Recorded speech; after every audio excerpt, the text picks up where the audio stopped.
ভারত পথিক ও সমাজ সংস্কারক রাজা রামমোহন রায়ের জন্মদিন বৃহস্পতিবার হুগলির আরামবাগ মহকুমার বিভিন্ন জায়গায় যথাযথ মর্যাদার সাথে পালন করা হলো।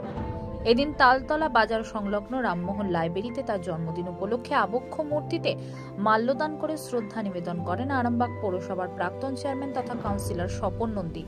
এছাড়াও ছিলেন প্রাক্তন অধ্যাপক শৈলেন সরকার, অবসরপ্রাপ্ত শিক্ষক কিঙ্কর কুণ্ডু, অসিত কুণ্ডু থেকে শুরু করে বিশিষ্টজনেরা।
আমাদের মেন উদ্দেশ্য ছিল কি আরামবাগের যারা আছে তারা আমরা একটু রেকর্ডটা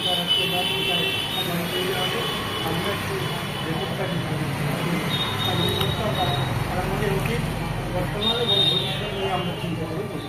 আরামবাগের উচিত যে সমস্ত মানুষের অবদান আরামবাগে আছে তাদেরকে কার মুক্তি হবে, কার রাখতে হবে সেটা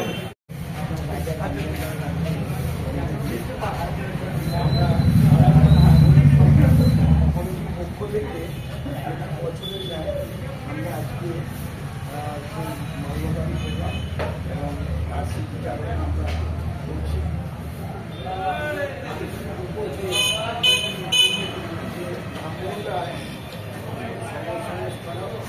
বা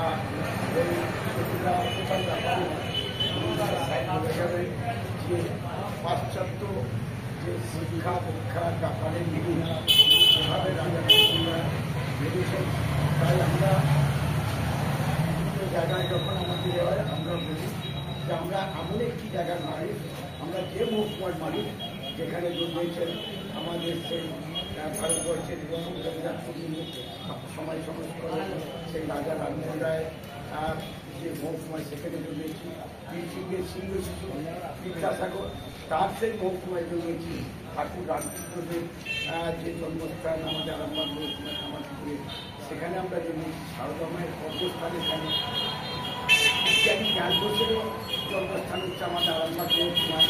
আপনার জানেন যে ভারতের বাংলার যে প্রাক্তন মুখ্যমন্ত্রী তিনি তাকে সারাতে সেই সময় বা তাকে সময় আরামবাগ এসে তিনি আরামবাগের কাজ করে আরামবাগের গান্ধী হয়েছিলেন। সেই জায়গায় আমরা এখানে আমরা বাস করি। তাই আমি বিভক্ত করবো না, যেমন একটি মালা আছে এক একটি ফুল নিয়ে, যেমন আমাদের এখানে যারা আছেন আরামবাগের, আমি যখন দাঁড়িয়েছিলাম আমি একটা অনুভব করেছিলাম এই যে মানুষগুলো আছেন আরামবাগের, যেসব মানুষগুলো আছে তাদের যদি একটা আমি পোশাকটা আমাদের শৈলেনরা এদের সকলকে আমি বলেছিলাম যে আপনাদের যে জ্ঞান আছে, আপনারা যেভাবে প্রাচীন কথা আপনারা জানেন, যেসব মানুষের সাথে আপনারা সান্নিধ্য পেয়েছেন, সেই সব দিয়ে আরামবাগটাকে আপনারা সকলে মিলে আরামবাগটাকে তুলে ধরুন।